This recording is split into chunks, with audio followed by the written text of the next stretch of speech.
Bienvenidos a nuestra inmersión de hoy. Nos adentramos en un tema que te va a resultar fascinante. Ajá. Cómo recibir un diagnóstico de síndrome de Asperger en la edad adulta. No nos centraremos en la parte médica, sino en cómo impacta a nivel personal.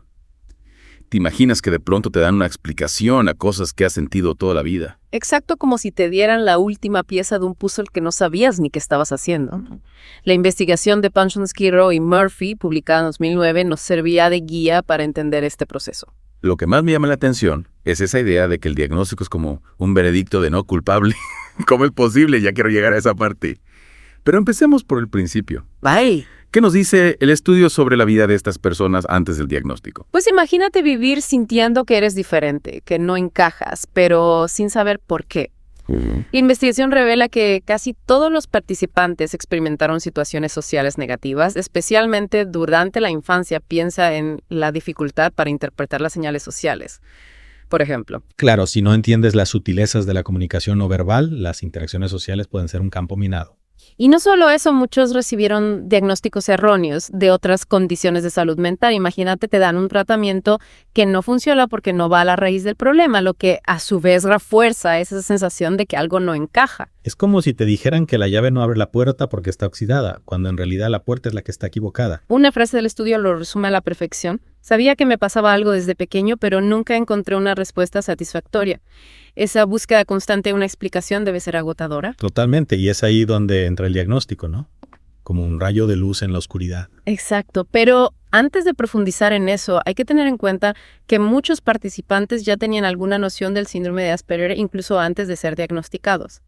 Supongo que a través de los medios de comunicación, ¿verdad? Películas, series, noticias. Sí, y esa información previa puede ser un arma de doble filo. Por un lado, te puede dar pistas, pero también puede generar ideas preconcebidas que no siempre se ajustan a la realidad. Entiendo, es como si intentaras resolver un puzzle con la imagen de la caja, pero luego resulta que algunas piezas no encajan o faltan. Muchos intentaban enmascarar sus dificultades aprendiendo habilidades sociales de forma mecánica o incluso recurriendo al alcohol para encajar en situaciones sociales, pero esto a la larga solo aumentaba su estrés. Porque en el fondo estaban negando una parte de sí mismos. Exacto, en el estudio un participante lo describe así. Probablemente lo manejo un poco mejor, pero simplemente soy un poco mejor para ocultar lo que la mayoría. Esconder tu verdadera forma de ser tiene un coste emocional muy alto. Y ahí es donde el diagnóstico puede suponer una verdadera liberación.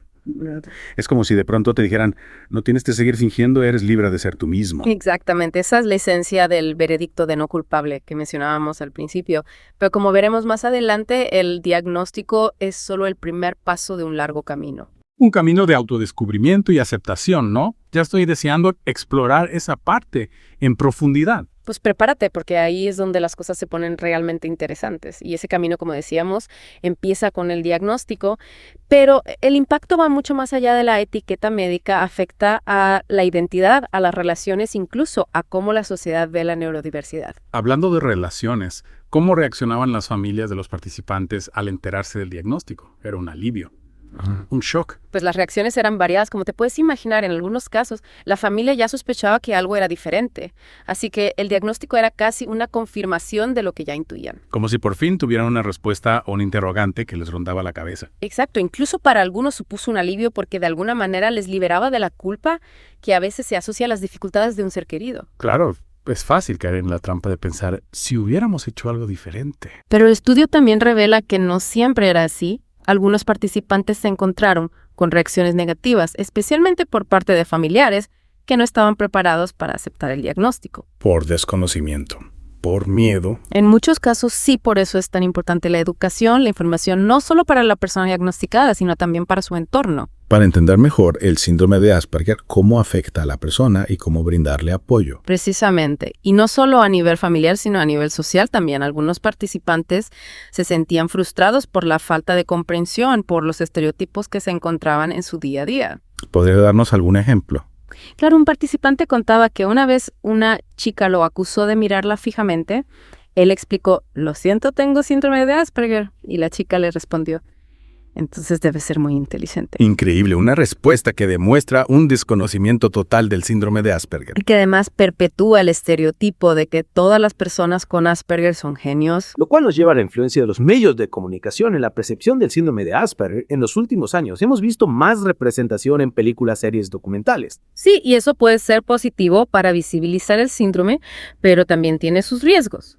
Algunos participantes comentaban que les incomodaba ver representaciones estereotipadas del síndrome de Asperger en la televisión. Porque no reflejan la realidad de vivir con esta condición. Exacto. Y esas representaciones pueden perpetuar ideas erróneas y dificultar la comprensión real del síndrome de Asperger. Entonces volvemos a la importancia de la información, pero también de la representación auténtica y diversa. Sin duda, y el estudio nos invita a reflexionar sobre el papel de la sociedad en la inclusión de las personas con síndrome de Asperger. ¿En qué sentido?